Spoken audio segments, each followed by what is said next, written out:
song's name? Lil Wayne presents the Carter 6 Tour. 5, 4, 3, 2, I let one go. Live at Crypto.com Arena, Friday, September 12th. Get tickets now at Ticketmaster.com. Mac, I'm going there. Get ready, SoCal. The ultimate entertainment destination is opening soon. Hard Rock Casino Tahoe. Just 30 minutes south of Bakersfield. Experience 24/7 gaming action, unforgettable dining, and live entertainment, all inside Hard Rock Casino Tahoe. It's the new hotspot for ESPN LA fans. Whether you're celebrating a big win or just soaking in that Hard Rock energy, don't miss it. Hard Rock Casino Tahoe. This is how SoCal plays. Water, power, comfort. Next Gen protects it all with the Home Hero Bundle. Do you like the taste of your water? If not, get your free alkaline reverse osmosis system when you install whole home water filtration. Clean, healthy water every time. And here we go on 710 ESPN. Time to interrupt our friends at ESPN Radio. Thank you to ESPN Radio for all the coverage of college football Saturday. It is time for Trojans football. The USC Trojans battle the Georgia Southern Eagles today at the Coliseum. Coverage begins right now on 710 ESPN, KSPN Los Angeles, a Good Karma Brands radio station. Fight on!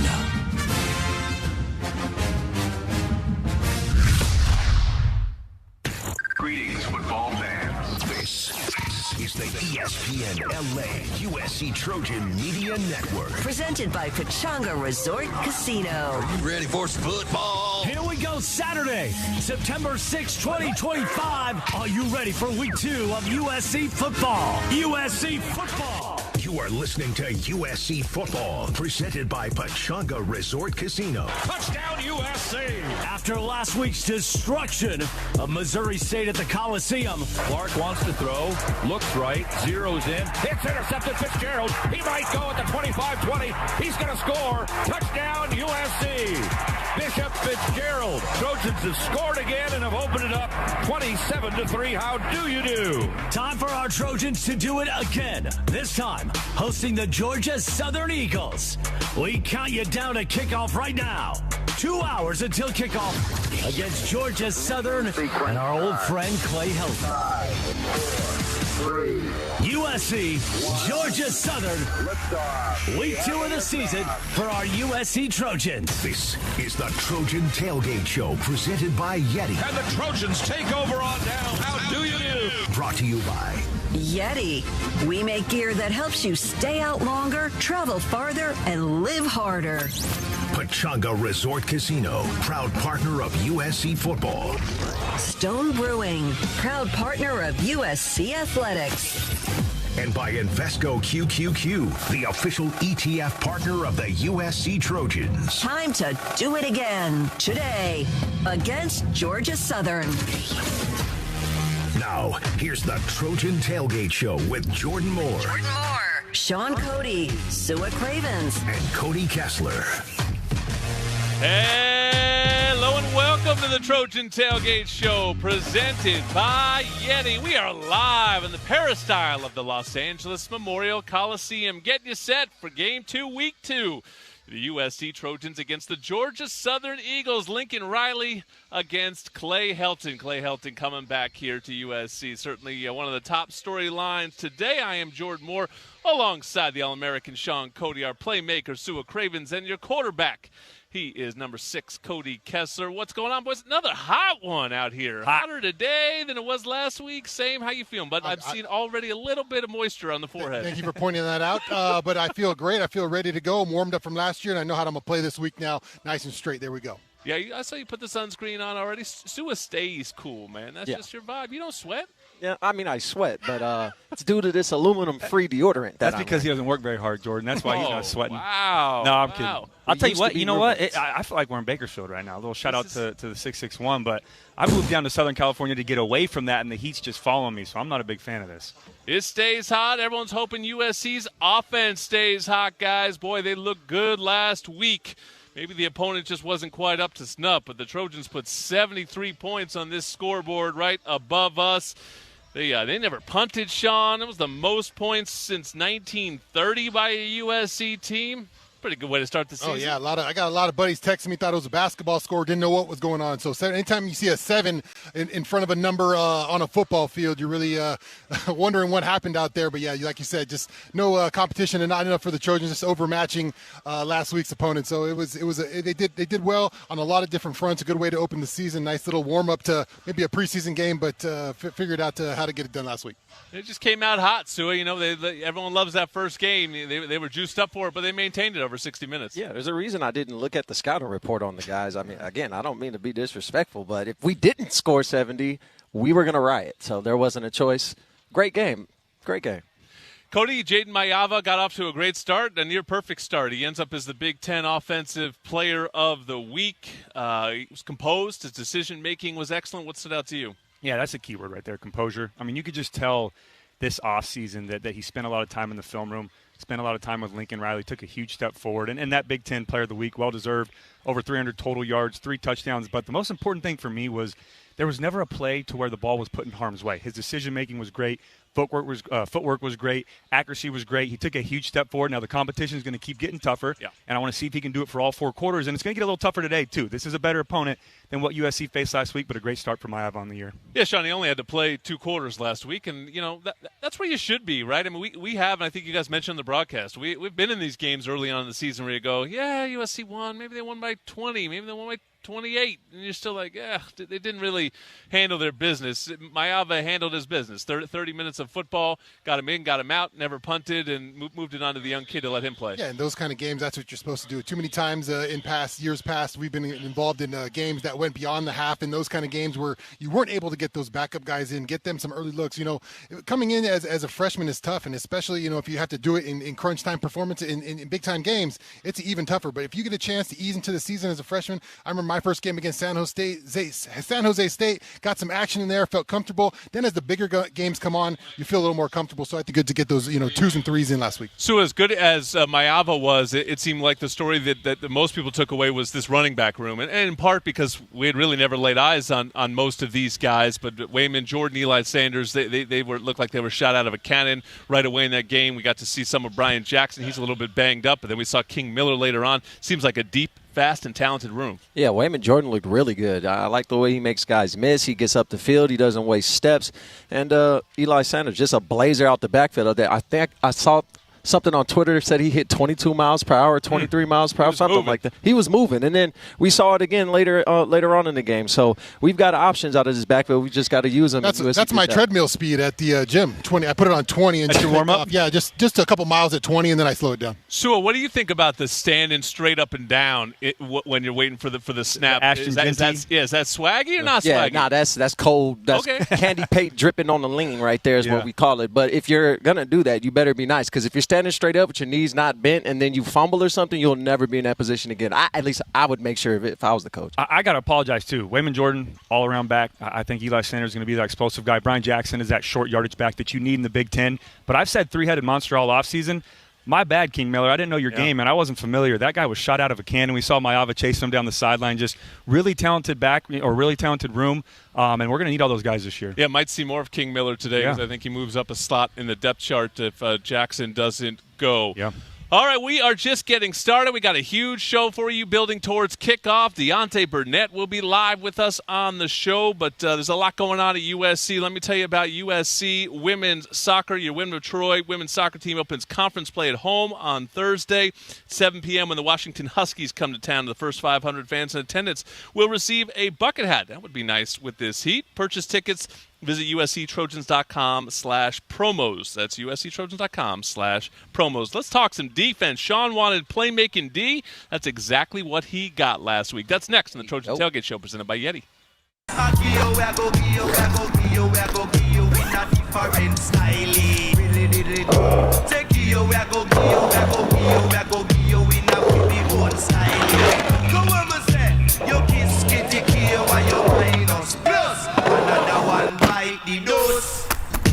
You're all get together and thinking and me say we come everybody. No more spend come by your leg come sorrow. Another one bite the dose.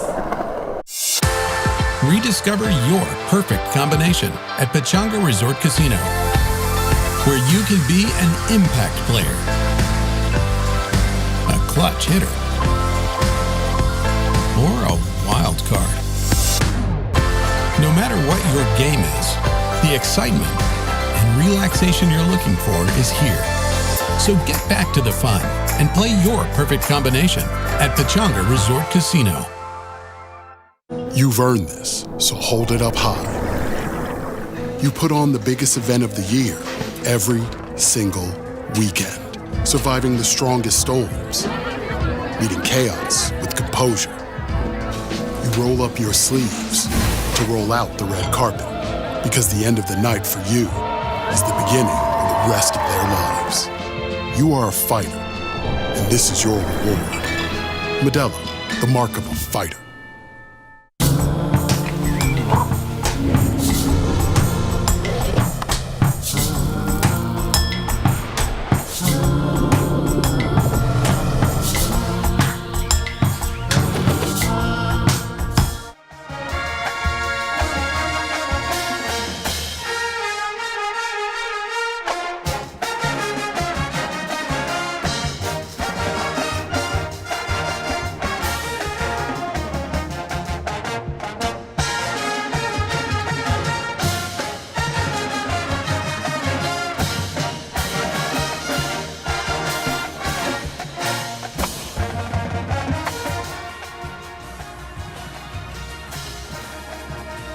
Compromise your budget. Save on thousands of items throughout the store. Ralph's, fresh for everyone. And don't let someone else drive off in the Audi model you've always wanted. Visit your Southern California Audi dealer to get behind the wheel of yours today, or visit SoCalAudiDealers.com for more information. We apologize that there's some technical issues going on a little bit here today. Maybe the heat's got our circuits fried a little bit. This is the Trojan Tailgate Show presented by YETI. Hopefully you can see us looking out over the beautiful Los Angeles Memorial Coliseum. I'm Jordan Moore with Sean Cody, Sewell Cravens, and Cody Kessler. And we're talking about the USC defense. Sean wanted to see playmaking. How about 5 sacks in the opener, big guy? Yeah, it was getting done up front. It started with Braylon Shelby getting it going. Had a really nice sack coming off the edge, turning that corner, then chased the quarterback out of bounds. Cam Fountain, look at out there. Those defensive ends I thought were spectacular. Throwing Anthony Lucas there. So some guys off the edge that were making some plays. That's what you got to have to take that next step in this defense, I believe. Speed off the edge. Hey, and picks, tips, and overthrows. You know, you got to take advantage of those rare opportunities where a D lineman gets a finger on the ball or somebody bats something up and you're running to it.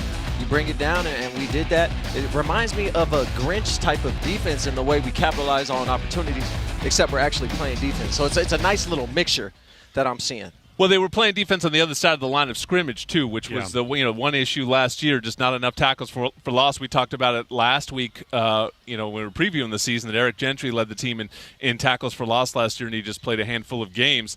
Doesn't look like it's going to be the case this season, at least at the numbers that they're putting out. Yeah, 13 tackles for loss in the first game with multiple units playing is great to see. You're just waiting.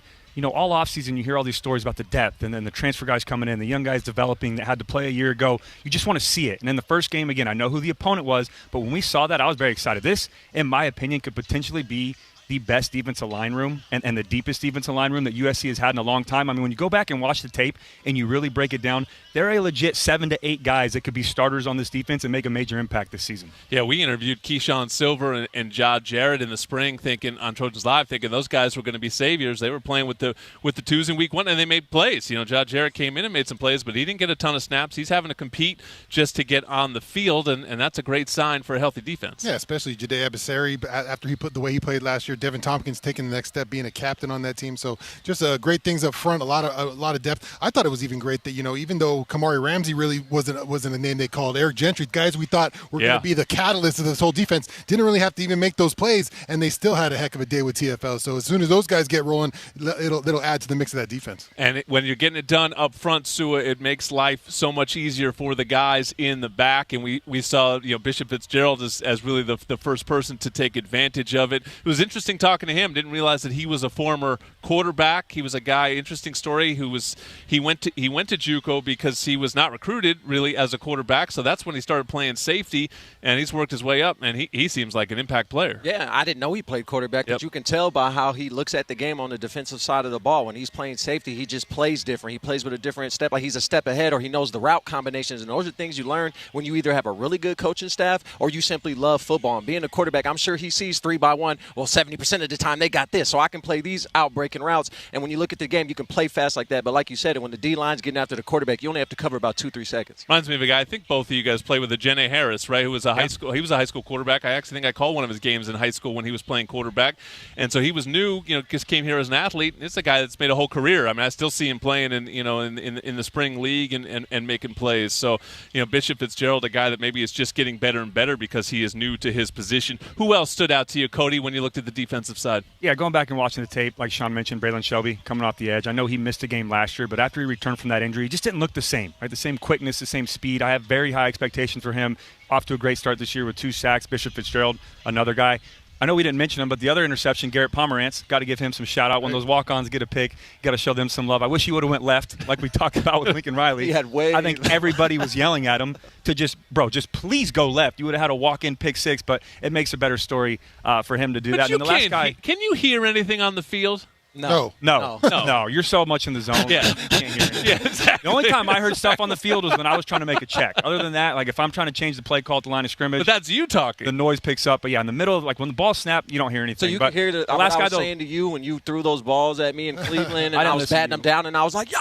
I didn't listen to Sue at practice, on the field, off the field, none of that. I probably Garrett Pomerantz wasn't practicing any carrying the ball action. The whole, hey, you know what it is? You know what it is? He caught the ball and he wanted to go run over the quarterback. He's a true defensive end. He wanted to go take down Jacob Clark. He didn't want to go score. He wanted to go hit the quarterback. But they went down together. Yeah, the last guy I do got to mention, though, Cameron Fountain. Keep an eye on number 1 this year. He impressed me a lot on the game film. I think he's going to be a good player. Yeah, a lot of new numbers up there. Cam Fountain wearing 1. Shelby's in 10. Tompkins is in 8. USC women's volleyball off to a great start. They had a tough one last night, won in 5 sets over at Galen. Los Troyanos is back at women's volleyball on Friday, September 19th, as the Trojans take on LSU. First 500 fans in attendance at Galen Center will receive a free mesh bag. Visit usctrojans.com/promos for more info and to purchase your tickets today. All right, time for the offensive game plan that's coming up next in the Trojan Tailgate Show presented by YETI.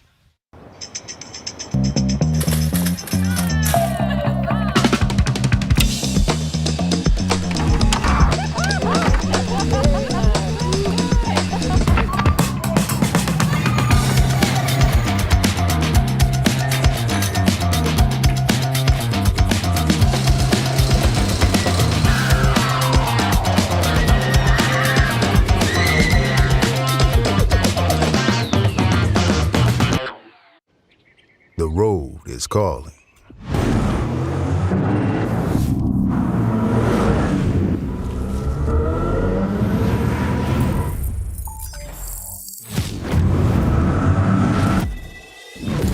Embrace the thrill of the drive.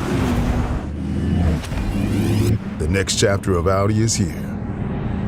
The fully electric Audi Q6 e-tron.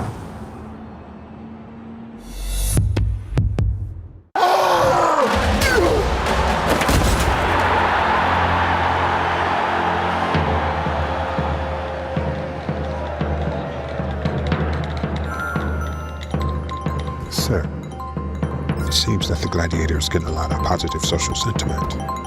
Innovation changes everything. With one investment, you can access the NASDAQ 100 innovators who are rethinking the world. Before investing, carefully read and consider fund investment objectives, risks, charges, expenses, and more in prospectus at Invesco.com. Intensity doesn't ask for permission. In the fit, it's presence. On the turf, it's power.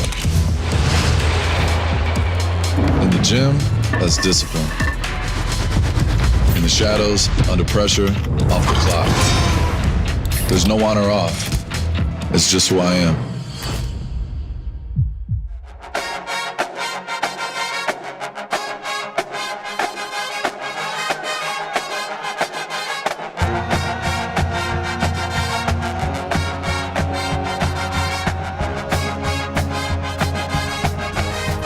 Inside scoop on this game and all things Trojans, be sure to sign up for the 3 Torches presented by Smart and Final. It's a free newsletter that'll hit your email inbox 3 times a week with game info, player insights, and more. Go to usctrojans.com/3 Torches and sign up. And introducing Celaya Tequila, brought to you by USC football legends Matt and Ryan Khalil. Celebrate your story with a homegrown spirit. Celaya Tequila. All right, we, as I mentioned, dealing with a little bit of a technical difficulty, so you won't see a video breakdown from Cody Kessler, but here is his offensive game plan. The USC Trojans offensive game plan is brought to you by I Trust Capital. I Trust Capital is the official cryptocurrency platform of the USC Trojans.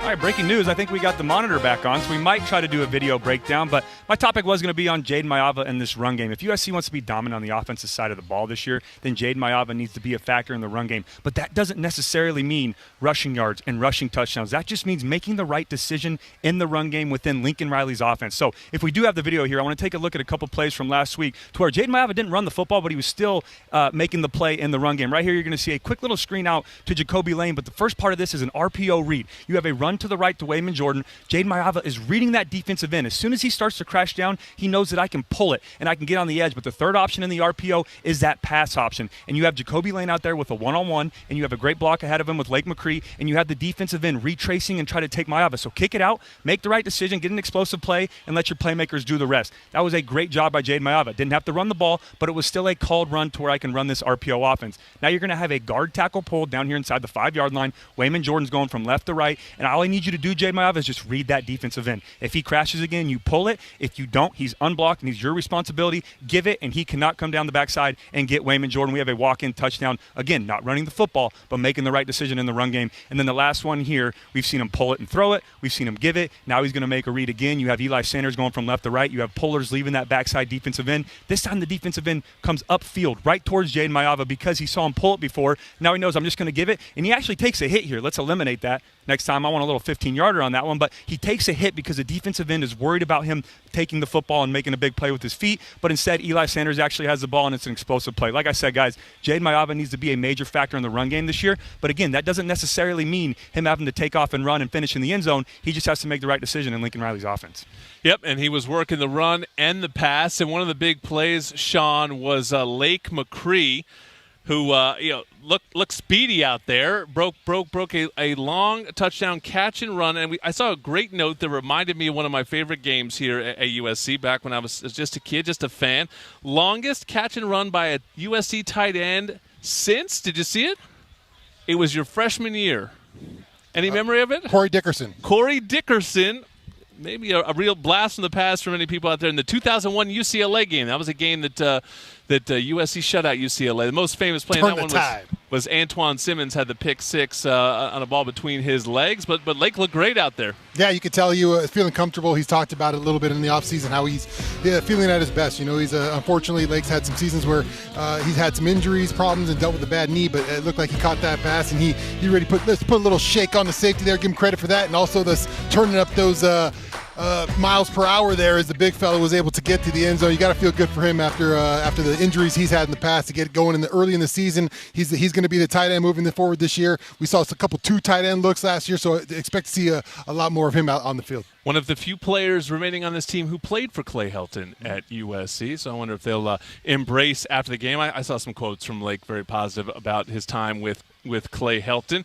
Sua, the guys that kind of got left out a little bit, at least in the stats, were the receivers. It was just sort of how it worked out. They didn't have any of all those touchdowns. 10 of them, none of them were caught by the wide receiver room. Yeah, really no need for him. We don't want to force passes. I know we want to get Jaden in a groove and playing well and getting that connection, especially to Lemon and Lane. You want to get them the ball, but no need for it the first game. We could have got to 3s and 4s in there like we did and not show too much. So I like a vanilla game plan that's very successful. I mean, 7 for 90 for Makai and maybe a quarter and a half. Pretty good. Yeah. Not too bad. Yeah. 3 for 33 for Jacoby Lane. You know, Sua's very famous now. We talked about how famous Cody is last week. So I'm on social media, Sua. I see a graphic put out by the Big Ten where you had to pick the best 2 players at each position in the conference, and it stood out to me.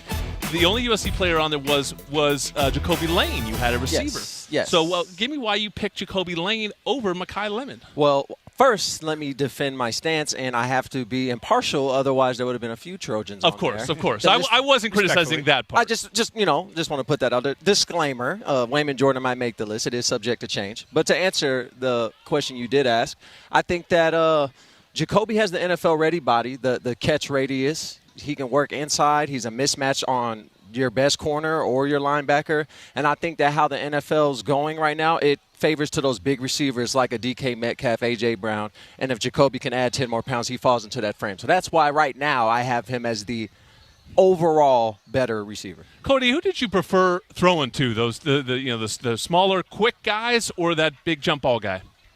That's tough, man. I play with so many great receivers. I think there's a time and place for each, right? When it was third down and a guy-to-have-it situation, they're getting tough man-to-man coverage.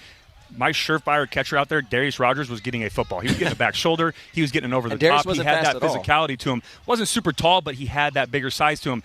Every other time, I'm getting the ball to 15. I was finding Nelson Aguilar out there. I mean, he's a good player, but you just have so many options. It's tough. It just all depends on the situation. If I'm throwing a go ball, give me that speedster. If I need a physicality like an Anquan Bolden, a guy that's going to go out there and make a possession catch and get a first down, give me a Darius Rogers. Lebanon Lane, who are you buying stock in, Sean? I like Mekhi Lemon. I like the way he works. I think I think this quarterback room trusts him. I think Lincoln Riley trusts him to do the right thing.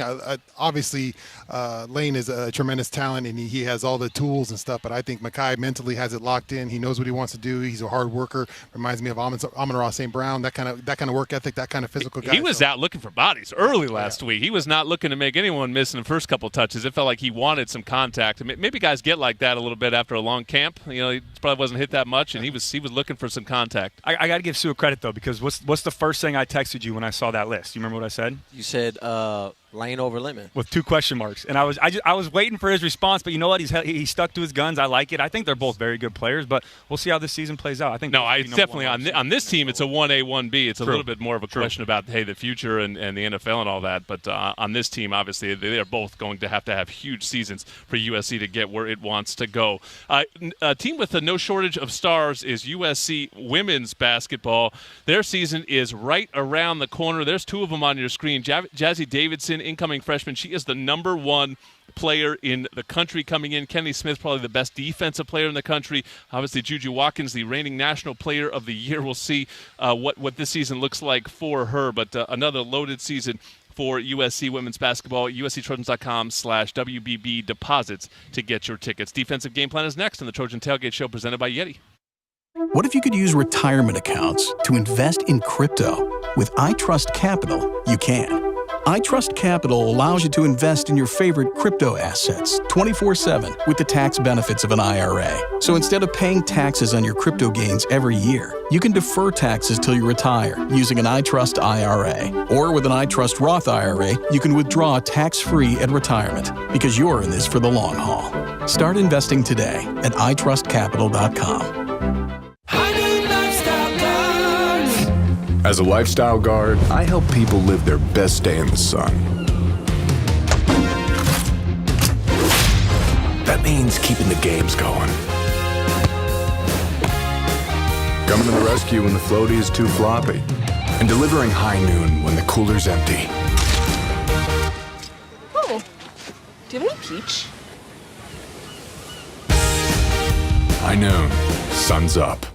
Join me as I take a deep dive into the least insulted ticketing app in history, SeatGeek. Did SeatGeek invent the ticket? No, but we do make them work. Drum roll, please. Ooh, how do I use the Seat View feature? It shows seats with a pole blocking the view. Don't buy those. What if I want to sit behind a pole? Buy those. Join me as I bore you to death with a series of interviews about a ticketing app that just does what it's supposed to do. You've earned this, so hold it up high. You might not be related, but you're still family. You don't just give an extra hand. You give your whole heart and a whole lot of muscle. Because it feels good to raise up the community that raised you. You are a fighter, and this is your reward. Modelo, the mark of a fighter.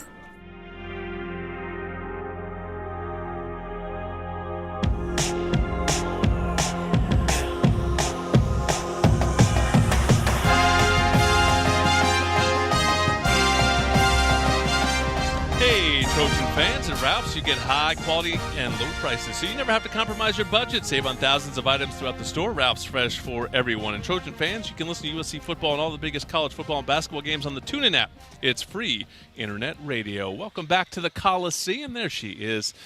And there we are. Jordan Moore, Sean Cody Sewell Cravens, and Cody Kessler on the Trojan Tailgate Show presented by YETI. It's time now for your defensive game plan. The USC Trojans defensive game plan is brought to you by LifeLaw. Injury law made simple. Welcome, everybody. Welcome. And if you watched your Trojans last week, we got the job done, and the defense came to play. Not shutting them out, but holding them to less than 2 touchdowns. You can't ask for more from your defense. And I don't mean to be disrespectful. I know it was Missouri State. I'm going to show a few plays from the game last week. But when it comes to my Trojans, I'm petty. So when y'all go low, I go to heli. And that's what we're about to do. Play 1. Coach Lynn loves smart defenders. We talked about him. Bishop Fitzgerald, he played quarterback apparently, and he plays defense like it. Right here, you see a shell where you see almost every single Trojan in the box, and it makes it look like a 2 high quarters or cover 2. Instead, it's just cover 3, and Bishop reads the quarterback's eyes, plays like a robber position from that deep hook, takes it to the crib, gets him a touchdown. Make a name for yourself. We will be watching him. Play 2. I said our guys needed to be guys when you're one-on-one. Do not go 1-for-1. And we did just that. Kevin Longstreet gets a pressure, and you need picks, tips, and overthrows. And like we talked about, this needs to be a touchdown 100%. Go Run left. to your left, big Go fella. left. Left, big fella, to the left, to the. Be a Beyonce fan right there and get to the end zone. Still a great play. And play number 3. This was one of the best plays. People might not even look at this as a highlight outside of the fumble recovery, but the entire defense is circled because everybody's rallying to the football. Nobody's standing still. Trojans are heading to the ball. And when you run to the ball, great things happen. You get a free fumble recovery, setting the offense up with a short field. That's what you want out of the defense every single Saturday. I'm not asking for much, I don't think. No. Just effort and want to. I know I'm a broken record. I'm going to keep saying it, but I'm not going to complain. Great job, defense. Hats off. Sean, would you like to weigh in? Sua said it all right there. That was a great. I was locked in right here into the TV. I was just watching Sua word for word. Can we get you some popcorn? Yeah, he went with play 2 Pomerantz with the INT. I was like, wow, that was amazing. That's the second play of the. But other than that, a great breakdown by Sean, would you have scored that one if that was you that caught that? No, I was tackled. I had this literally happened, Sean. Did it? Yeah, I had an interception, but it wasn't the lack of my vision. It was more lack of speed. There than we anything. go. Yeah, I didn't get a good block. I still blame Will Poole, Darnell Bing. Those guys couldn't get down the field. They couldn't hang with me and give me a good block. I have a question for you guys about the linebackers. Right now, the top on the depth chart is Eric Gentry and Desmond Stevens. I really like both players. We've talked about how unique Gentry is as a player. Stevens is a guy who was a safety. They've sort of bumped him up to linebacker. He's put on weight to be able to play that position. What do you think about them as a pair? Because, we'll maybe get to some of this later. There's kind of no Easton Mascarenas Arnold on this team where you go, that's 15 tackles today. So I'm trying to figure out who that is on this team and if what that linebacker pair ultimately shakes out to be. I think you want Desmond Stevens to be that 15 tackle guy. I think that's. I think you use Eric Gentry in kind of that role where you can put him all over the field. He can drop back. He can rush sometimes. So he's your big play linebacker. Where I think Desmond Stevens, you want to be that guy who's collecting tackles. Not a ton of tackles last week. Would he have 4 tackles on? Yeah, the week, they didn't play a lot. Yeah, but they didn't play a bunch. So I think they want him to be that guy. I like the way Elijah Newby was running around out there on the 2 deep there. He made 5 tackles on the day. So yeah, got some depth there. Still got to work that thing. I think that's a position that needs to pop more, but like I said, one game in, you can't really judge him off last week's effort. Yeah, the other one that is going to be tough to judge, I think for a while, Sue, although Purdue has a pretty good pass offense maybe next week, is the cornerback competition because I just think a lot of those guys aren't going to get tested downfield by many of the opponents I'm looking at on the schedule. Yeah, that's true, but I think our guys just need to take a step personally. They got to look at their own film and decide what they need to be better at and come ready to play when we get against those pass-happy teams. And my eyes are on a guy like DeCarlos Nicholson, who is a big corner. I can see this guy playing free safety if he wanted to, but if you're going to play that corner position, I can see him playing bail zone all day, pressing, getting physical, but more getting into the tackle game. So that's just something I'd keep an eye on as far as he goes. Everybody else, all these DBs, they're going to get to play, and the lineup will be decided then. One thing to keep an eye on, too, I think was interesting last week was that USC started 3 safeties. So who knows who that – I mean, we were talking about Desmond Stevens and Eric Gentry, but that nickel linebacker spot that it's looking like, or a nickel safety spot, could be Kamari Ramsey, or it could be Christian Pierce, or even Bishop Fitzgerald. We saw Kennedy Urlacher in there as well. So that's another thing to keep an eye on. But overall, I'm very impressed with this defense last week.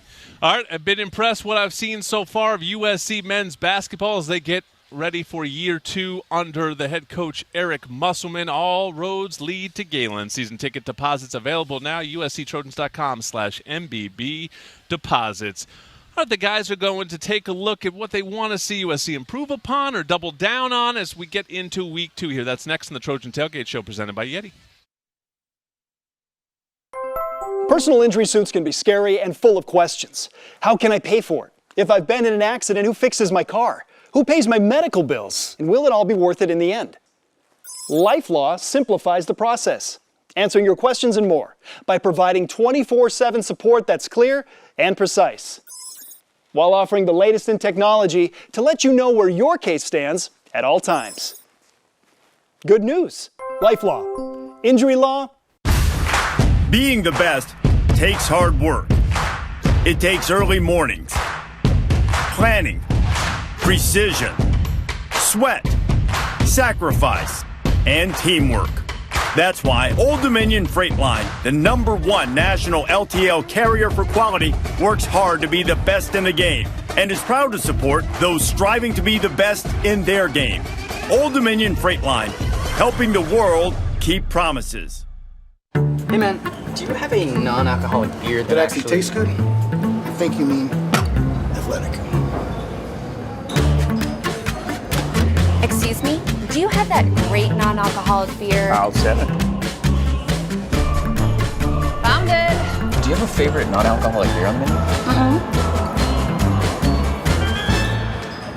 Ah. Athletic it is. She's funny.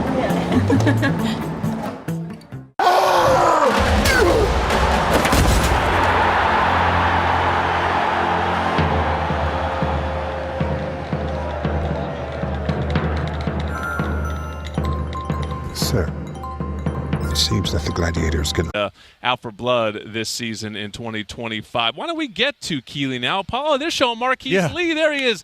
Oh, he's taking a picture. I was going to say. I know.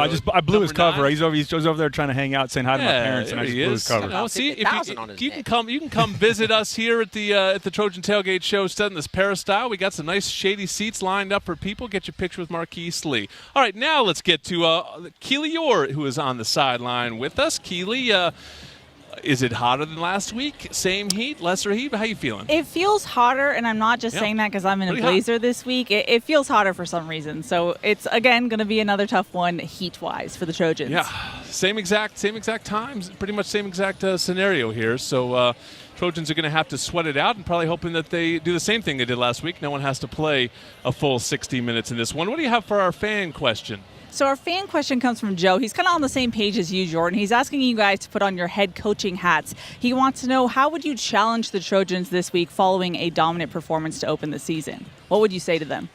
Yeah, it's almost a hard game to coach, from a head coaching standpoint. I think, they always say, oh, yeah, we look at the film. And Lincoln Riley said to us this week, well, we find things to criticize, but, probably easier in certain ways when you lose a game to motivate your team than it is when you win that big. Yeah, for sure. But I think if you look at the thing, you kind of zoom out a little bit. You got to look at the whole picture, right? You take the season as a whole thing. You want to be building. You want the next step. So we always looked at it as a stepping stone. So you played good in the first game. So what? That's gone. It's time to take that next step. What's the next step? You got to probably a tougher challenge today. And Clay Helton team coming in here that's going to be hungry. They're going to want to get a win. They had a tough game last week, got beat up. So they're going to come in here better. You got to take the next step. Keep the consistency going. You don't want to see it drop off as the play continues as the season goes on. I'm curious, a player like you, Sue. I mean, you said it last week. You basically were like, I'm not even worth looking at this team scouting report because I simply don't respect their talent enough. So I imagine you didn't love a coach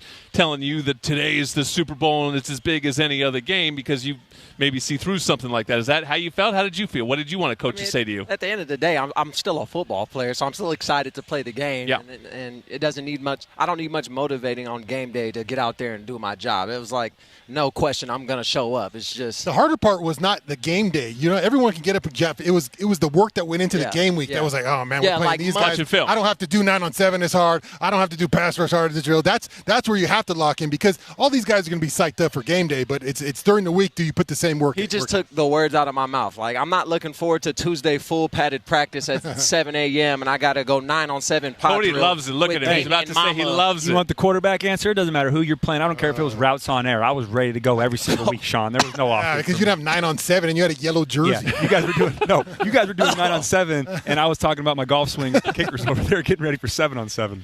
All right, well, we talked about it at the top. Clay Helton returns to the Coliseum. That is sort of the top line story of this one. We'll talk about him and his Georgia Southern Eagles next on the Trojan Tailgate Show presented by YETI. The right way to top a sub is with real red wine vinegar made from red grapes and no food coloring. And the right way to film it is in slow motion. Obviously. Because authentic ingredients make a sub above. Rediscover your perfect combination at Pechanga Resort Casino, where you can be an impact player, a clutch hitter, or a wild card. No matter what your game is, the excitement and relaxation you're looking for is here. So get back to the fun and play your perfect combination at Pechanga Resort Casino. As the head honcho at Buzzballs Land, it's my life's mission to make sure that Buzzballs premixed cocktails are as bold and delicious as you've come to expect. One way that we do that is by playing music for the plants, like so. Man, them thing juicy, and you know they round. Take one sip, baby, I'm in Flavor Town. What you want, baby? I'm the Buzzball man. Making them bands with the ball-shaped can. Come on. Buzzball, buzzball. Buzzball. In the natural rhythm of travel, two forces quarry against one another. Bad fast. Time becomes foe, creating chaos and misfortune at every happenstance. No shirt nor sock is safe from the upheaval. Good fast. Well, you can only find that at Ontario International Airport. Like a perfectly balanced ecosystem, ONT provides non-stop ease and stress-free travel. Because in the airport kingdom, faster is always better.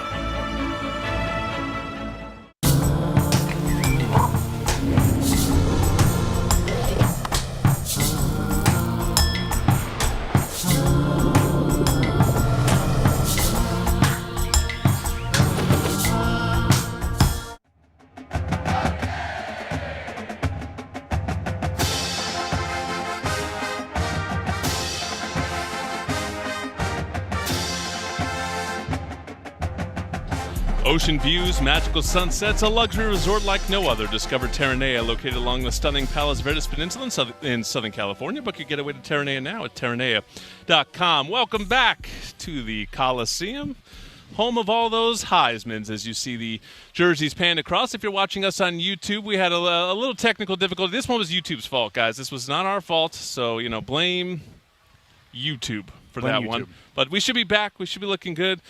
This is the Trojan Tailgate Show presented by YETI, and it's time now for this week's Scouting Report.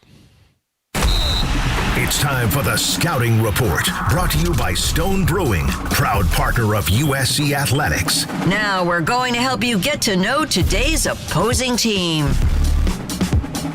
Yeah, we do need to get to know today's opposing team. It's the Georgia Southern Eagles. And I think, as we've mentioned a few times, this is a little bit better opponent, at least we expect it to be, than last week. This is a team that Clay Helton has taken to 3 consecutive bowl games. But let's start with the head coach, Clay Helton, a guy that we got to know a ton, Sean. We were talking about it on Trojans Live, probably the head coach that's done the most Trojans Lives with us. So we spent plenty of time with him over the years. Ultimately, what was his legacy here at USC? Hey, won a Rose Bowl here at USC, was able to take Sam Darnold and one of our guests who's coming on who's had some plays out there to a Rose Bowl victory. Obviously, not the way he would have liked it to keep going. It didn't work out as well, and it ends with Lincoln Riley coming on. So a mixed bag of things, but you couldn't say enough great things about him. I'm sure these guys who played for him will tell you he was a nice man. He always cared for my family, and I can never say anything bad about someone who was so nice to my family. Cody, why don't you jump in, because you're probably the one that had the most personal relationship. Yeah, I was with Coach Helton my entire time I was here at USC as a quarterback coach, and then ultimately took over as a head coach. Yeah, just a wonderful person, wonderful family. I don't have one bad thing to say about the guy. It just didn't work out. They won a Rose Bowl, but after that, things started going downhill, and it wasn't the right time for him to be the head coach here anymore, and the decision had to be made. And I'm sure Coach Helton will tell you the same thing. There's a standard here at USC, and he wasn't living up to that, so he moved on. We got Lincoln Riley, but again, I just hope the fans today treat him with a lot of respect. He did win a Rose Bowl here. I don't want, boo him like you would another opponent. You can boo anybody out here, but I don't want him to go overboard. He did do a lot of great things here for USC. What do you think the reception will be, Sua? I think they're going to boo him. But they boo everybody. I'm not saying be a fan. I don't think they should, though. I honestly don't think they should. Don't make it personal. He is one of the few bright spots, even though it didn't end the way we all wanted it to end. If a head coach gets fired, it did not end or go successfully. But let's not ignore the fact he has a Rose Bowl. Let's not ignore the fact he coached some of the best talent that we've come to know in modern USC history. Like these are things that all happen, and I don't understand why we look at this situation as we can't stand that guy. He's a nice guy. Maybe it didn't work out here, but he's in a perfect place now where he might be the head coach for the next 10 years. Who knows? Actually backed up that Rose Bowl season fairly well. They did win the Pac-12 title the following year. Yeah. Lost a game up at Wazoo that really ultimately hurt them, and then the bowl game was not very good against Ohio State. But sort of back-to-back pretty good years, and then it kind of went down from there. What kind of team does he have now, guys? Cody, I'll let you start on the offensive side of the ball for the Eagles. This is a very similar offense to what Coach Helton did here at USC. You're going to see a lot of RPOs every single play on offense, every run, every pass. Everything's going to be quick play action. There's going to be a run-pass option. You can throw a quick slant right there, put his foot in the ground, get the ball out. They averaged 6.7 yards per pass last year, which is 93rd in college football. They want quick game. They want pullers. They want their quarterback to get out on the edge. Got an all-time name, too. Their quarterback's name is J.C. French IV. Yeah, it's classic. Sounds like some royalty over in the UK, but very good offense. They got some good players on the outside, too. But like Jordan mentioned, this is a better team than what we saw last week. Sean, they got run on last week by Fresno State, so defensively a chance for the backs to go hard today. Yeah, I don't know what Cody was watching last week. I took a turn on that game. It wasn't so pretty for the old Eagles there, man. They had a rough one against old Coach Ensign, Fresno State. It was a pretty good first half of football. They were in a battle there, and then as soon as Fresno State turned it on, Georgia Southern didn't have the answer. So defense struggled last week a ton in the run. It wasn't pretty. I'm sure USC can kind of, if they can control that run game today, I'd expect to see a lot of Wayman Jordan in those backs as Georgia Southern struggled in run defense. All right, Sean teased it. I think we mentioned it early, but you want to talk about Rose Bowl heroes. Clay Helton was the head coach, but Deontay Burnett was the man making plays out there. He is next on the Trojan Tailgate Show, presented by YETI.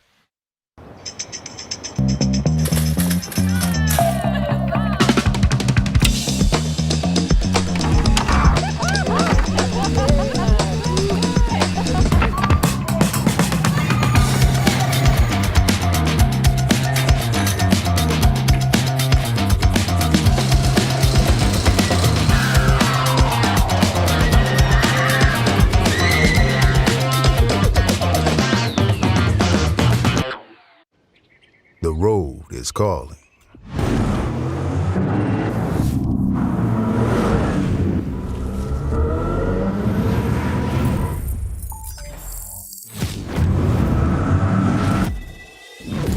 Embrace the thrill of the drive. The next chapter of Audi is here. The fully electric Audi Q6 e-tron. What if you could use retirement accounts to invest in crypto? With iTrust Capital, you can.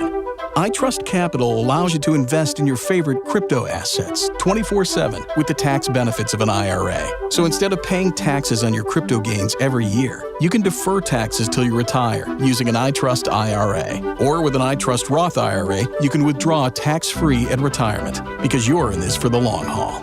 Start investing today at iTrustCapital.com. As a lifestyle guard, I help people live their best day in the sun. That means keeping the games going. Coming to the rescue when the floaty is too floppy. And delivering high noon when the cooler's empty. Oh, do you have any peach?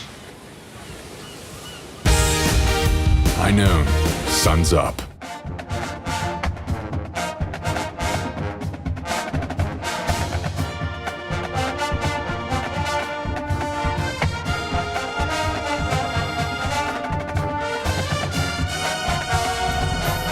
There we are live on the Peristyle, where it's a Rose Bowl homecoming on the Trojan Tailgate Show, presented by YETI. Jordan Moore, Sean Cody, Sua Cravens, Cody Kessler, and our guest, today's tunnel captain and Rose Bowl hero, Deontay Burnett. What's going on, Deontay? What's it like being back in your house and leading the Trojans out of the tunnel today? It's always a blessing to come back. This is where it started. I got an opportunity to come here and compete, and I just made the most of my opportunities, and it's always good to be back. Not just a great Trojan, Deontay, a man of Southern California, coming from the great program, Jay Sarah. What's it like coming through that pipeline, Jay Sarah to USC? Man, it's an honor. You got guys like Robert Woods, Marquise Lee, George Farmer. No doubt. And, it's just an honor. Those guys did it before, and, you just try to follow in their footsteps. I apologize if I'm a little standoffish right now because, you accomplished something that was so near and dear to me that I never did, and that's win a Rose Bowl. Yeah. And that would have been my senior year. Yeah. So it's a little – Stay in school, kids. Stay in school. a little bittersweet for me. So what's it like? What's it like winning a Rose Bowl? Man, it was crazy. I remember waking up, going to the stadium and just warming up. The stadium was full, so I didn't even warm up. I just stayed in the locker room, And, once we got on the field, it was just like legendary, You went crazy too. Man, I tried. What was that year like as a whole, though? Let's take a step back a little bit. You guys start 1-3. You right. That tough loss to Alabama to start the year. Sam Darnold comes in and takes over. Yep. And then you win 9 straight, including the Rose Bowl. What was the turning point in that season? When we started off slow, we had a player-led meeting, and we laid it all out there. Biggest thing was accountability. Yep. And then from there, we just stacked one game on top of another, and then the sky was the limit.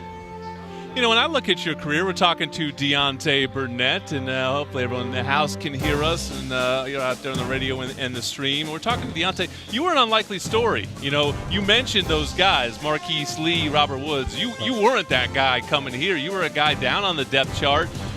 Things got a little thin. I remember like a Notre Dame game where kind of every receiver got hurt, and all of a sudden it was like, hey, that's Deontay Burnett out there. That guy makes some plays in practice. But what was it like? I mean, you were never the biggest guy. You were never the guy that had the 5 stars with you, but ultimately you were able to carve your spot at the top. Just hard work.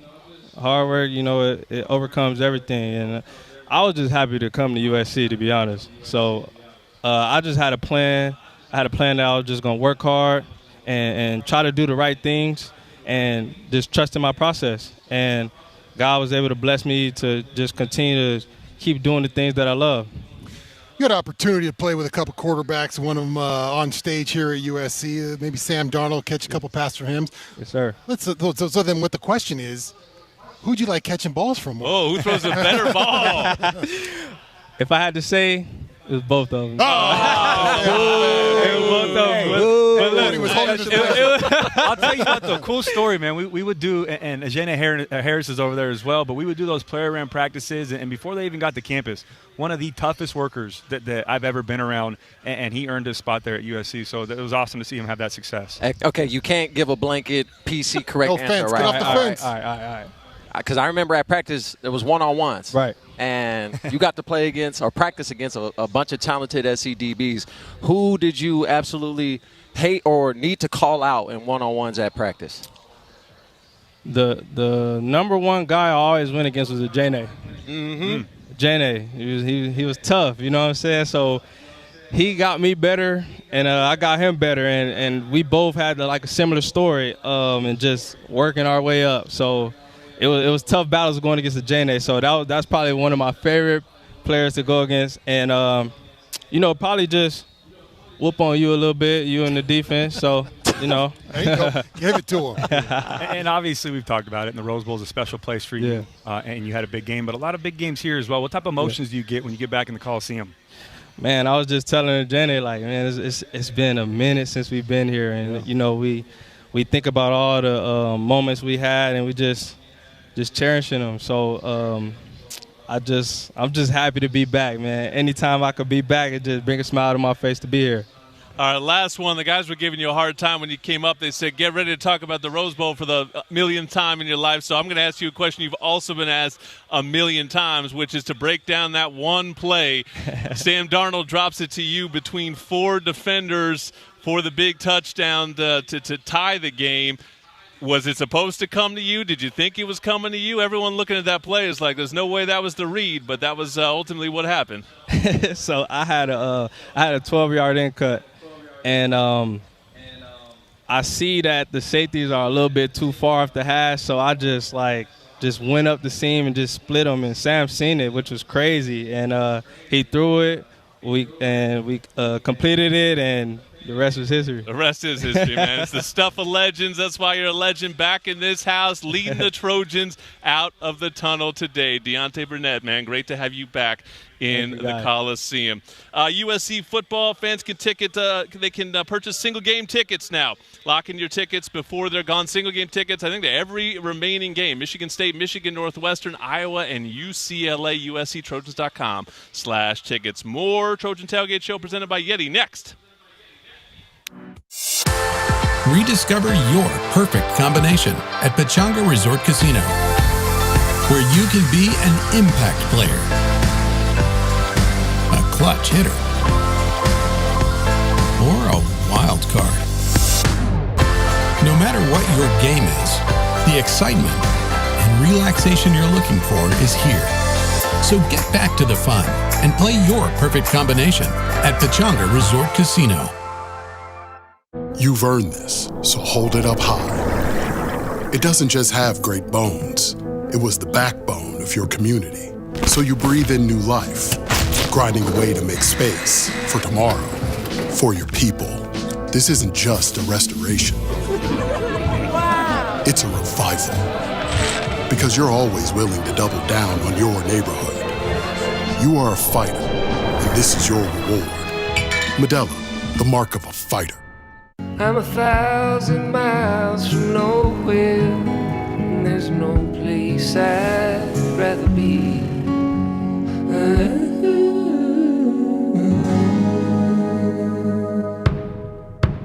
I'm 1,000 miles from nowhere, and time don't matter to me, 'cause I'm 1,000 miles from nowhere. Hey Trojan fans, this is Coach Lincoln Riley. I'm encouraging you to customize your Wells Fargo debit card or open an account today. Show your Trojan pride with every purchase. You live like a Trojan, so why not pay like one too? Go to wellsfargo.com/Trojans to get in the game. Wells Fargo is proud to be the official retail bank of USC Athletics and Trojans everywhere. Wells Fargo, helping you to pay like a true Trojan. Bite on.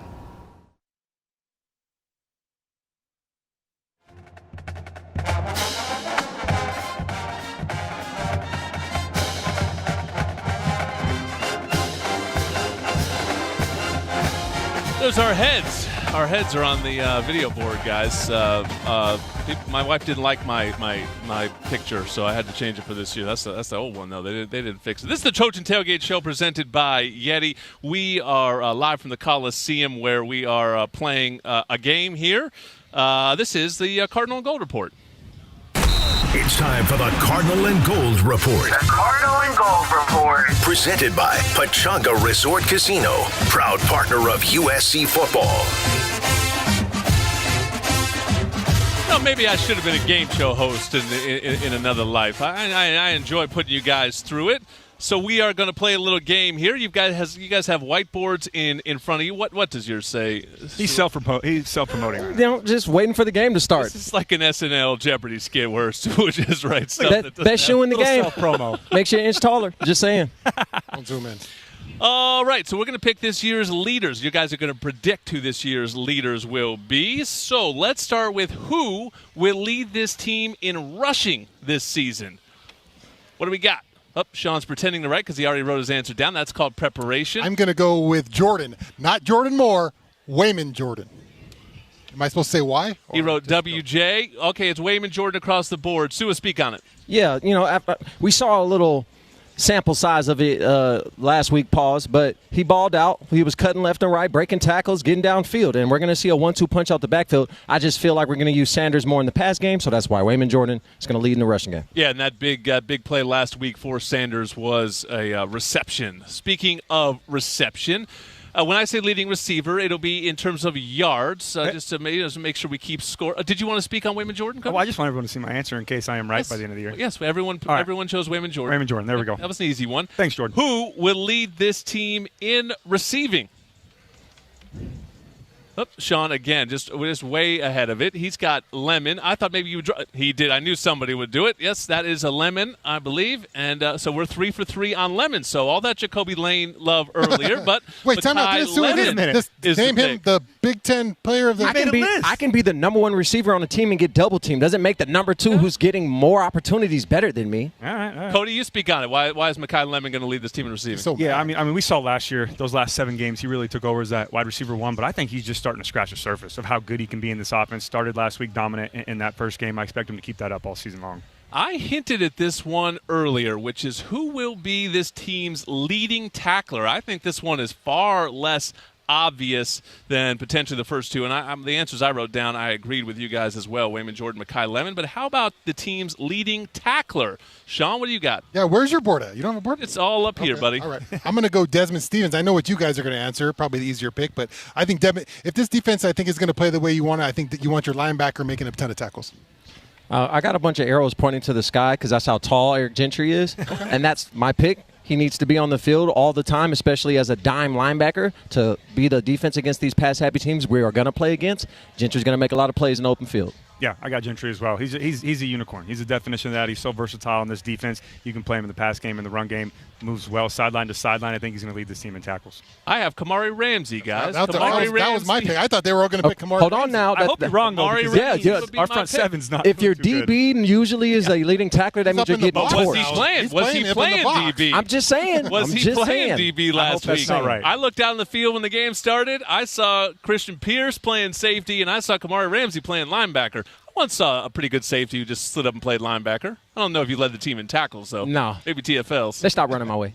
All right. How about tackles for loss? This one may be more of a gimme given what he did last year. Looks like Sean has written it down. What you got? I'm going Eric Gentry. These guys think he's making the most tackles. I think he makes the splash plays for this team. He's the playmaker for this team. You need him in the backfield. You need him in back there tipping footballs. You need him all over the place. So he's going to be the playmaker. I got him with the TFL. We got 3 different names here. What do you got? Going DT, Devin Tompkins. We saw how athletic this guy is. He would have had a forced fumble had the running back not find a way to grab the ball as it was popped out simultaneously. He has redirection. He has burst off the ball, knockback, everything you want to see on the line of scrimmage, which then translates to tackles for loss in the backfield. And the third name from you, Cody. Yeah, I got Desmond Stevens. I think he's going to be that physical downhill back this year for Danton Lynn's defense. I think he's going to send them on a lot more of those pressure, those blitz packages, and I think he's going to get through the line and make some tackles for loss this year. I had Gentry as well, just given what he was able to do last season. I figured if he can stay healthy, then he will lead the team in that category again. All right, our last one here. Who will lead the team in turnovers forced? So really those splash plays, either stripping the ball out or making picks in the back end. What do you got, Sean? I got Kamari. A tough decision for me now. You know, I saw obviously Kamari going in the season with this was going to be the guy, but the way Bishop Fitzgerald played last week gives me a lot of confidence in both those guys on the back end being able to create a lot of turnovers. Not so fast. I got the Bishop. That's what I wrote. He is going to make plays. It's a quarterback at safety. He knows the route tree like the back of his hand, so he's going to play fast. Look for another pick 6 from him today. I'm calling it. Yeah, I got Kamari Ramsey as well. I wanted to take the bait. I almost took the bait on Bishop Fitzgerald. I think he's a very good player. Played quarterback, had a pick 6 in the first game. But Kamari Ramsey has 2 factors. You can take away the ball through the air, but he also can get some forced fumbles as well. So I think he'll be a big factor in the takeaway game. I actually had Cam Fountain here, so I think Zach fumbles. Pick somebody from up front, not always just the guys in the back. So I would have liked to have a sack leader on this list. And I also think we don't need the whiteboard. You could just put it on the thing. I know this is a Gia touch. This is a producer Gia touch. She wanted us to write on whiteboards. Yeah. Look silly. Sue is having so much fun. Yeah, just Sue put it on is the board so we drawing. don't have to He's deal with all having a this. great time. I wrote the number 1 because that represents how many knee braces this guy to my left wore. And didn't you get hurt almost trying to slide with that thing on? Here's the get back from the opening segment. You did. Well, I After a got to 15-yard get gain, back on all of you because last week, Name That Trojan was an absolute debacle. I would like to apologize to Steve Smith and his entire family, the entire Smith family. Debacle on Valley legends, USC legends, NFL Super Bowl legends, and you guys came up empty last week. Let's not disrespect this week's Name That Trojan.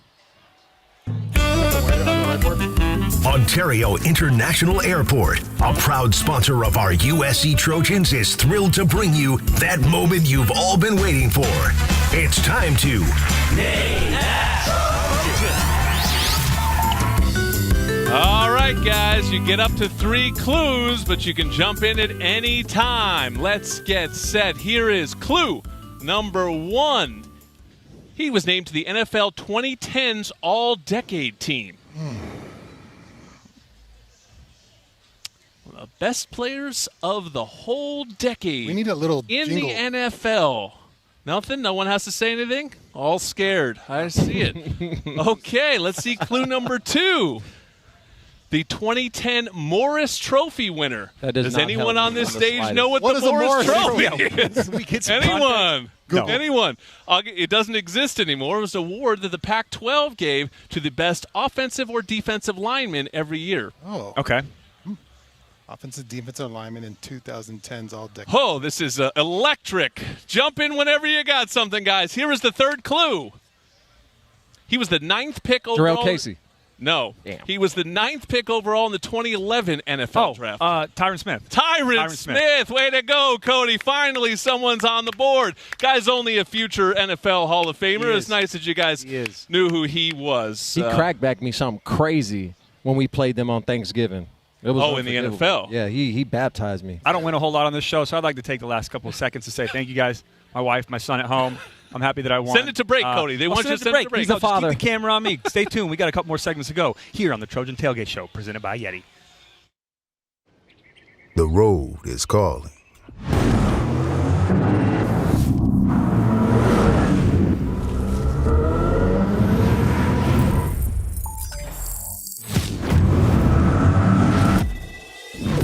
Embrace the thrill of the drive. The next chapter of Audi is here. The fully electric Audi Q6 e-tron.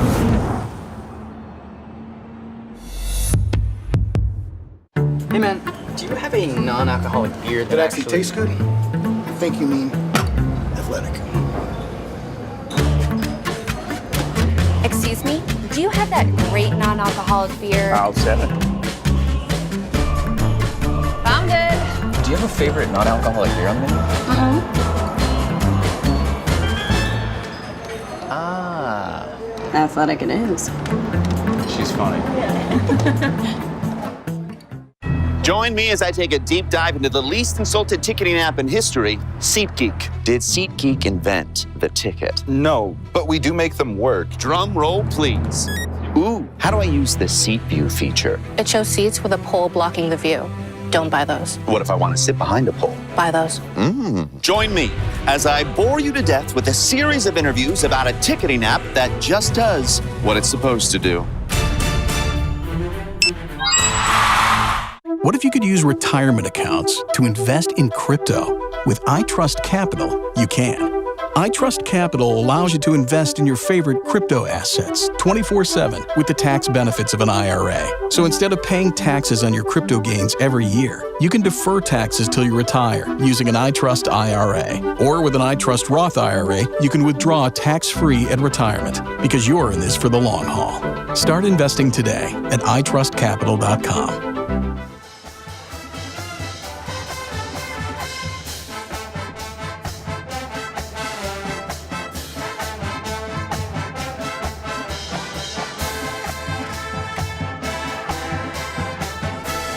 We are coming down to it here. A hot Saturday at the Coliseum. Oh, I just felt a little bit of a breeze, boys. Let's keep that coming here.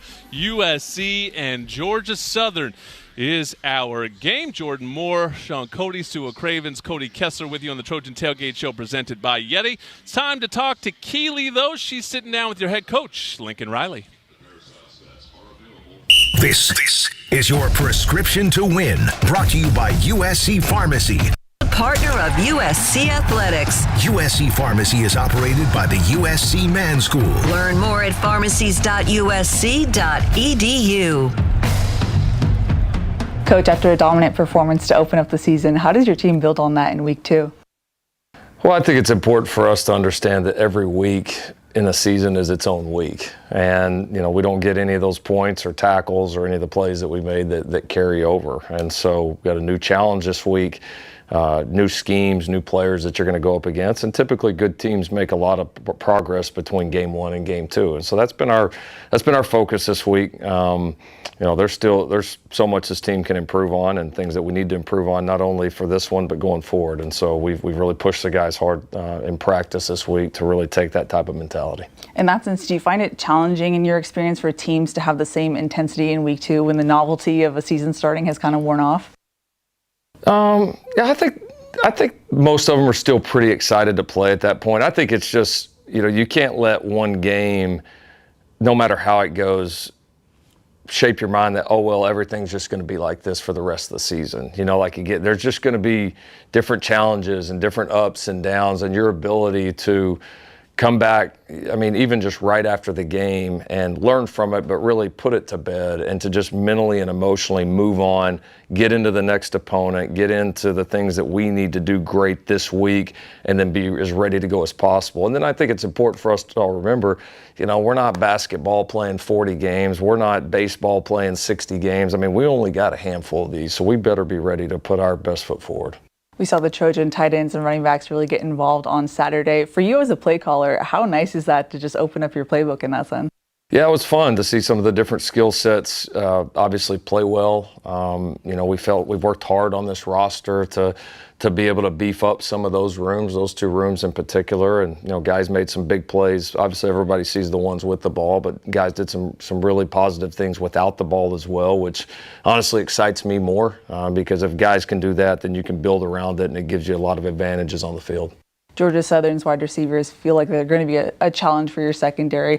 What are you expecting on that front, and what have you seen from that competition on your side? Yeah, it's an athletic group. This is going to be a step up in talent from what we faced last week just across the board, and so we know we're going to get challenged that way. This group can move the ball. They've got some experience. They've got talented coaches that absolutely obviously know what they're doing offensively, and so.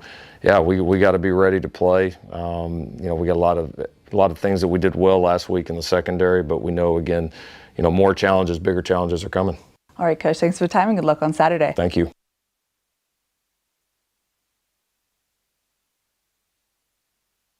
Keely, yours high noon game day report, and so she's down live on the sideline. Keely, we had some USC football alums up here. Sounds like there's some down there as well. They are. They're actually saying hi to Coach Clay Helton right now. It's a Jane, Deontay Burnett, Malik Dorton. They're all at midfield saying hi to Coach Helton. So it's a little bit of a reunion right now going on. Producer Gia told me Kaylin Bullock, Jalen Smith also down there. Maybe. Is that not true? I do. Oh. According to I trust Gia. She knows more than us. If Gia says it, I trust her. I guess we know who to really go to. Yeah, I thought you were the insider, Keely. Let's try this one. USC was awfully impressive last week. They could be even better this week, Keely, because we're going to see some guys make their debuts for USC. Yeah, we heard that Jakeem Stewart seemed ready in practice this week, and he walked past me kind of dancing. He looked so excited to make his Trojan debut, and defensive coordinator Danton Lynn said, I can't tell you how excited he is. So I'm looking forward to seeing him as well. And then we have a development in the cornerback competition and room because Chasen Johnson is also going to make his Trojan debut. Now, he's a sophomore transfer from UCF, but Coach Riley clarified on Friday that it's still a competition there. DeCarlos Nicholson has pretty much locked it down, he said, but there's still competition there. Will Chasen get an opportunity to show that he's worthy of being a starter today? We shall see. But good news for the Trojans on getting him back. Anything else? I think they're going to put the injury report up on the screen, but otherwise, the guys last week that were out were out. Anyone new on that report? Yeah, so looks like Prince Strong. Yeah, so Prince Strong looked like he banged up his leg a little bit on the catch that he had on Saturday, but somewhat surprising is Brian Jackson. I think that went under the radar. He was listed as doubtful on Friday. He didn't practice this week, so look forward to King Miller. Some more of him. We saw his Trojan debut last week. We'll probably see much more of him now that Brian Jackson is not playing today. Sean, Jakeem Stewart, the guy they call Thanos, or he calls himself Thanos. I don't know. He's got a cool nickname. Boy, he's really was a highly touted recruit and the kind of guy that everyone was like, this is the type of player USC needs to start recruiting again. And so excited to see him out there. Yeah, really excited to see the young man get a chance. He's a footballer. He's I got a chance to talk to him a couple times during his recruiting process. Willie McGinnis, and you could tell that the kid just loves football. He really was a sponge. Get a chance to talk to him and Willie McGinnis together, kind of in a circle. And sometimes you talk to recruits and they just worried about other things besides just football. But this guy had questions about football. He wanted to know about pass rush. He wanted to know about the NFL. He wanted to know about USC. So I think he's really a student of the game. You talk to Coach Henderson, really works hard out there, getting after his pass rush move. So really excited to see what the young man can do out there today. And then I think Jason Johnson is a guy. He's played some really quality football at UCF. So look for him out there in the corner spot today. He is somebody who I would expect to be heard from before this season is that we only have one more segment to go. It's going to be mostly Sua bragging on the Trojan Tailgate Show presented by YETI. Intensity doesn't ask for permission. In the fit, it's presence. On the turf, it's power. In the gym, that's discipline. In the shadows, under pressure, off the clock. There's no on or off. It's just who I am. All right, team, listen up. There's a national blood shortage. Big Ten schools, how do we get students, fans, alumni to donate? Hit me. Give them merch. Not quite like that. Who can beat it? Chance of the President's Suite? Classy. Campus concert. Keep the ideas coming, team. Don't let your school get one up. Save lives and help win your school $1 million. Hey, whose hand is that?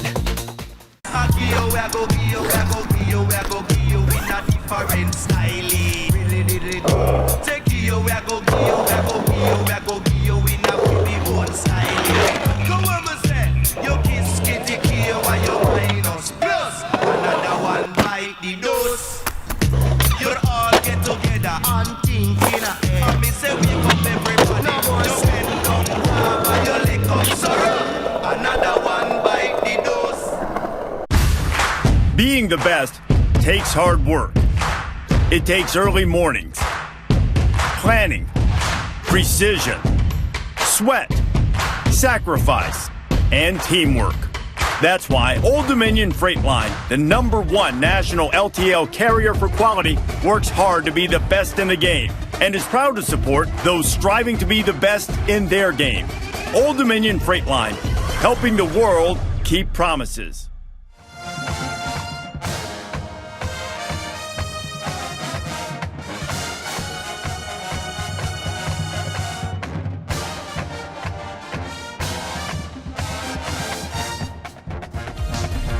One final segment of the Trojan Tailgate Show presented by YETI. Teams out there on the field behind us. Looks like another opponent going with the all-whites. Didn't work so well for Missouri State last week. Georgia Southern giving it a try. They've been out here for 2 weeks. They played at Fresno State, lost their opener last week, but then stayed out here, hung up north, I think, a little bit, and practice and entertain themselves for a week, and now come down here. So nice little 2-week trip to sunny Southern California, but Trojans like to send them home with their second loss on the trip.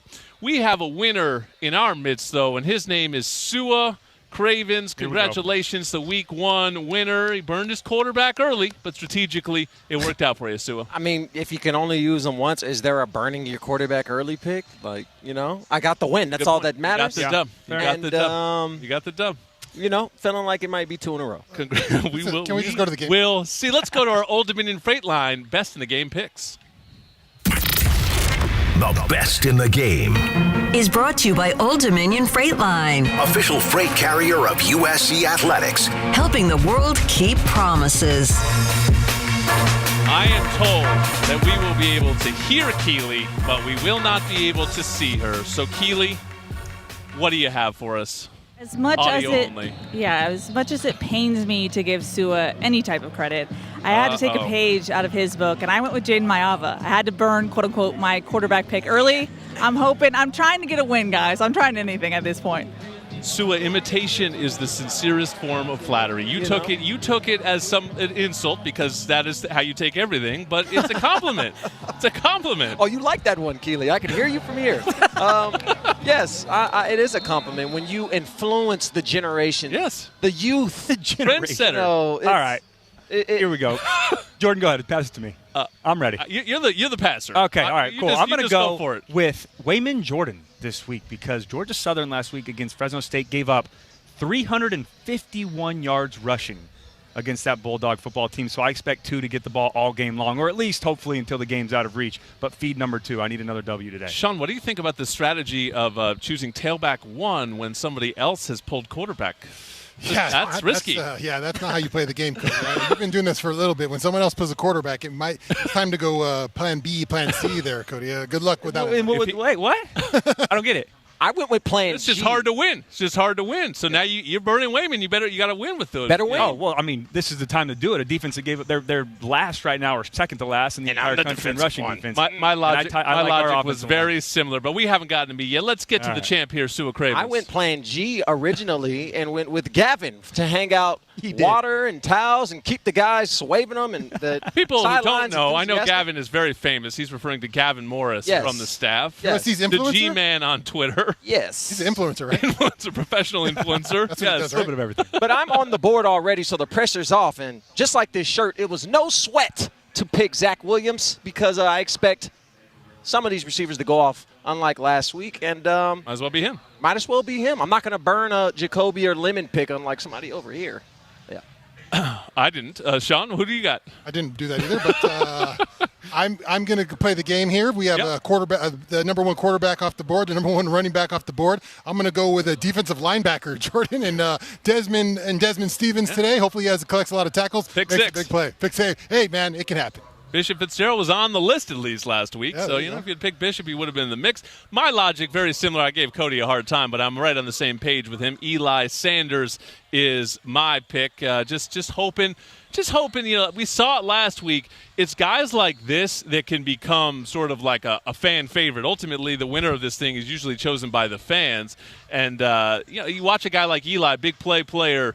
They can be fan favorites around here. There's a 5 jersey over here that is everyone's favorite player. So that's Eli maybe not quite that level, but we saw some real explosiveness. Yeah, great player, and you got to play the game a little bit. Last week, if my long street pick hits, this thing's all over. So lucky Sua got that one in, and we'll just see how the games go from here. Might we see some more Longstreet today? He was pretty impressive. What did you think of him last week, Cody? Yeah, I liked him. I thought he did a good job. I mean, he was perfect with his accuracy. He made the right decisions. He was raw. There were some things that I would have liked to see him do a little bit better and clean up. And you can argue, too. Okay, I tweeted out how excited I am about his future, and some of the responses were, well, look who they're playing today. I don't care if it was routes on air. That is a true freshman and his first opportunity at the Coliseum. He went out there, handled business. He is going to be a freak athlete as well in the run game. I didn't know how well he could take off and run. His athleticism, when you watch his tape, really good with the RPO, got great arm angles, very good with his base, can throw from many different platforms. But I was surprised with how talented he was as a runner last week. It sounds like the offensive game plan is certainly to pound the run. At least that's what you guys think, given what Fresno State was able to do last week. Sua, you were a guy that went against some Clay Helton offenses, at least in practice. What made him tricky when he was a play caller here, or when you were going against him? Well, I know once Sam Darnold took over, it was a lot more electric and athletic. As a defender, you had to look at the broad scheme of things when there was a quarterback that could run. Super passive-aggressive. And I'm just stating the things that we saw. Great player, Sam Darnold. He wasn't even there. That's he's just trying to get that out right now. No, it's RPO offense. Like, if you're not an athlete, and in the Pac-12 it was rare that you played the nickel, Sam, safety position and not be an athlete. But if you weren't, you were going to have nightmares. Our RPO offense, like Coach Helton's, you don't know what's happening. Even when Cody would look like he was handing that ball off, like he would hold on to it for a little little bit, and it'd make me have to respect my run gap, and I'd have to crash down, and then he'd pull a little weasel move and whip it out for a 5-yard gain. And hey, go check it all day long. First touchdown 2014 in here. You know what it was? It was a Cody Kessler rushing touchdown. Read the edge, pulled it. Looked like a prime Sua Cravens in high school. I got to thank some people here, guys. You can continue this conversation, but thank you to Matt Wells, Gia Laras, Rick Cutler, Ben Conroy, Kasim Diakate, and everyone that makes it happen to sweat it out with us here at the Coliseum. It's time now from USC football. Coming up next. You've been listening to the Trojan Tailgate Show, presented by YETI. Brought to you by YETI. We make gear that helps you stay out longer, travel farther, and live harder. Pechanga Resort Casino.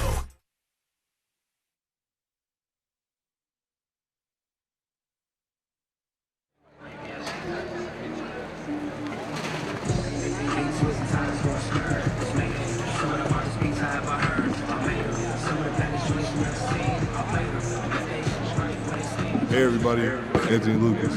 Welcome to the Coliseum. Enjoy the game. Fight on. What's going on, everyone? It's Eli Newby here. Welcome to the Coli. Cheer loud for us. Fight on. What's up, everybody? It's Marcellus Williams. Welcome to the Coliseum. Enjoy the game. Fight on. Hey, Trojan family. It's Christian Pierce. Welcome to the Coli. Fight on.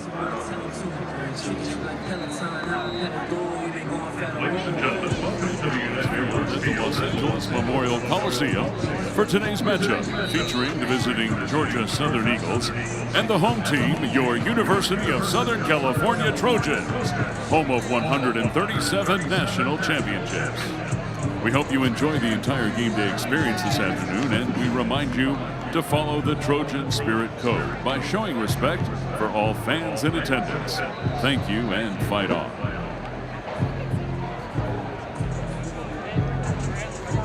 USC has assigned a high priority to assuring all athletic events are conducted in a safe and enjoyable atmosphere.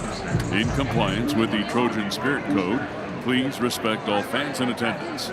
For immediate assistance during the game, please speak with the closest usher or security personnel. To report any incidents of fan misconduct, please call the Los Angeles Memorial Coliseum Fan Behavior Hotline. That number is 213-263-4007. Or you can text Coliseum with your seat location and a description of the situation to 213-263-4007. Again, that number is 213-263-4007. We thank you for your cooperation and hope you enjoy the game. Fans, be sure to sign into the USC network Fight On for faster service.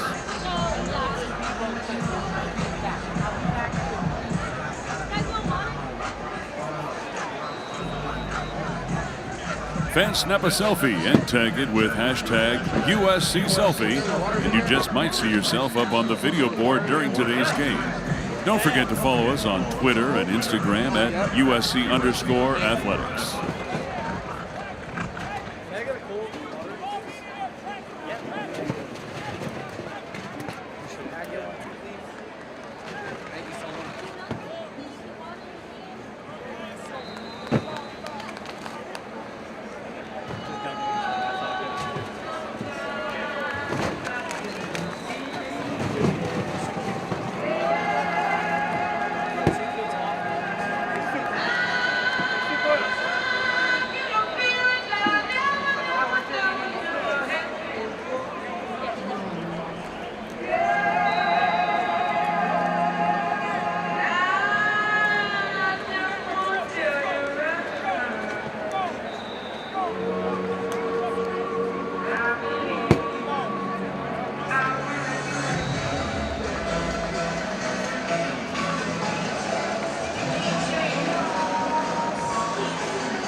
And now let's take it down to our DJ booth as it's time to feed the beast with Monster Energy and DJ Malski. Oh man, Trojan family. Oh man, Trojan family. Let me get down here. Who's excited? Who's ready to get this win? Oh, let's get to it. We got to get to it. It's as simple as that. I'm here in my Monster Energy drink booth. We're getting to it. We need you guys to be loud and proud, all right? If you're ready to win, let me hear somebody say, fight on. That's what I'm talking about. All right, let's get to it.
Oh, yeah.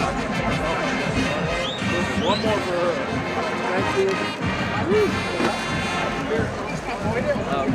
Gotta get those. Move that thing,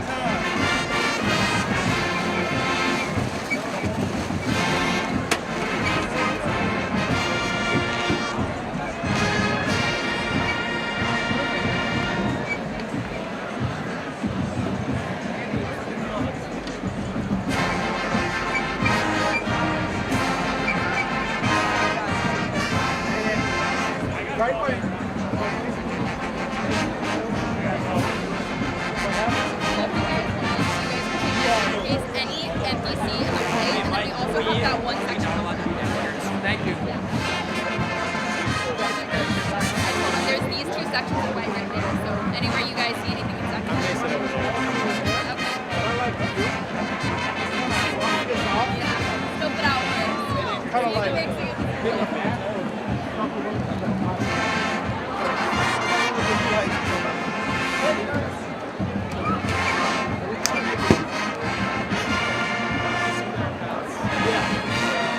For sure.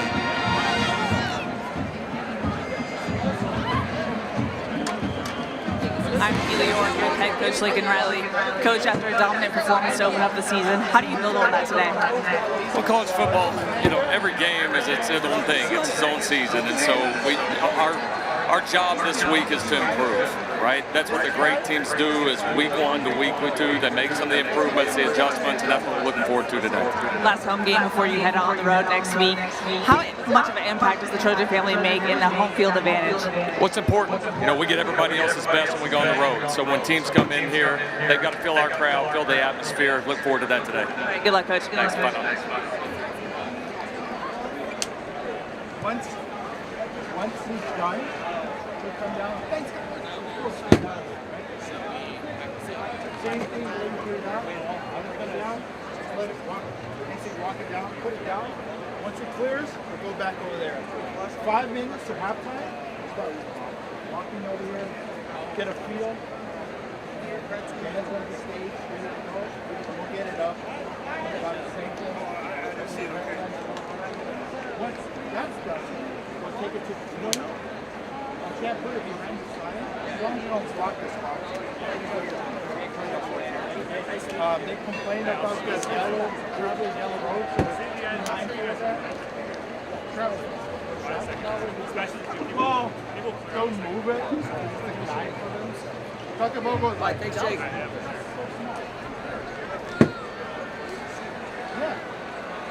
So I'm like, oh, you can't get it to throw it to come down.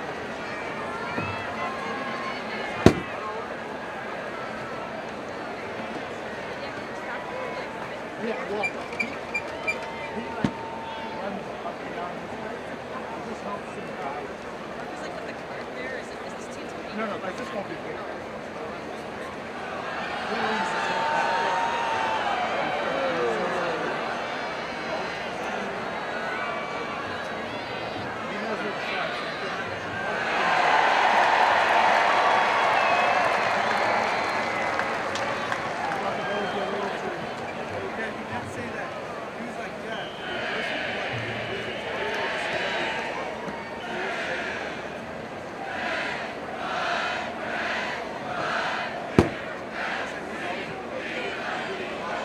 Members of the Trojan family, presenting the Spirit of Troy, the University of Southern California Trojan Marching Band. Band, take the field.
Allied Trades, CPNCA, and IBEW NICA of LA County, proud supporters of USC athletics and our military veterans. Today we honor this week's student veteran of the game. Deployed as part of Operation Spartan Shield in Kuwait and Jordan, she hopes to one day be an attorney for the Judge Advocate's Office of the Army. Please join us in welcoming Dysphagia Nation as our student veteran of the game and thanking her for her service.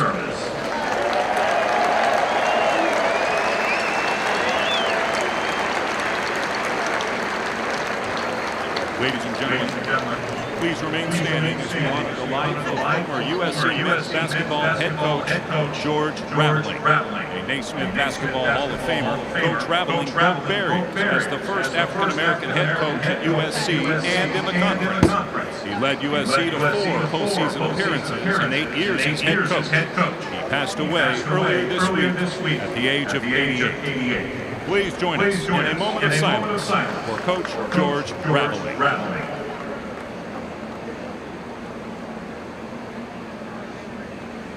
Thank you. Please remain standing and join in singing as the Trojan Marching Band, under the direction of Dr. Jacob Vogel, plays our national anthem.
we'd like to thank United Airlines, the official airline of the USC Trojans, for their support of USC athletics.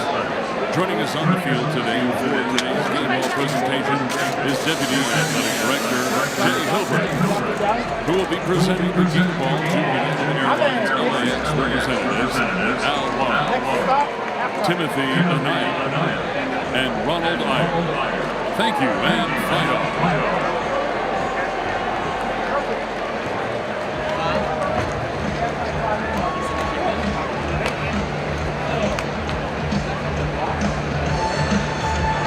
Trojan fans, here today's Audi keys to the game.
Taking the field, the Georgia Southern Eagles, led by head coach Clay Helton.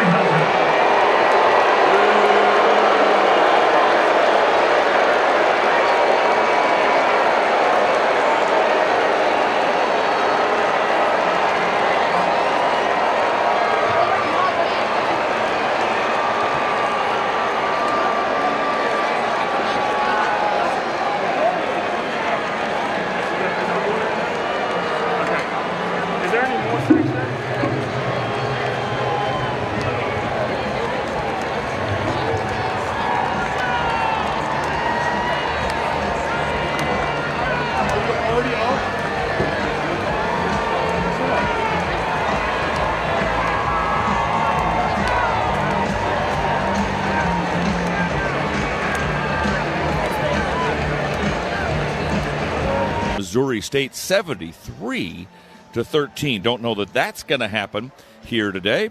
As against better players, you got to play better. And I think, Sean Cody, this Georgia Southern team at least gets the reputation of being a little bit better than Missouri State.